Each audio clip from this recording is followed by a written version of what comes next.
Men du har da ikke høreapparater på? Nej. Der står, at du skal have høreapparater på begge ører. Bent skal have 2 høreapparater på, hvis han gerne vil køre bil. Hvis du kører uden høreapparater, så kører du ulovligt. Du må ikke køre uden høreapparater. Ej.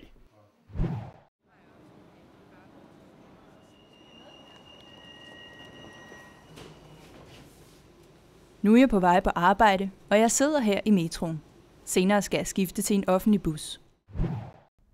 ADA er en forkortelse for Americans with Disabilities Act, og det er en lov, der sørger for ligestilling af handicappede i alle situationer i samfundet. Handicappede har lige rettigheder og lige muligheder. Det gælder primært inden for tilgængelighed.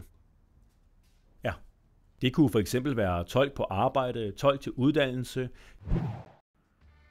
Ja, okay.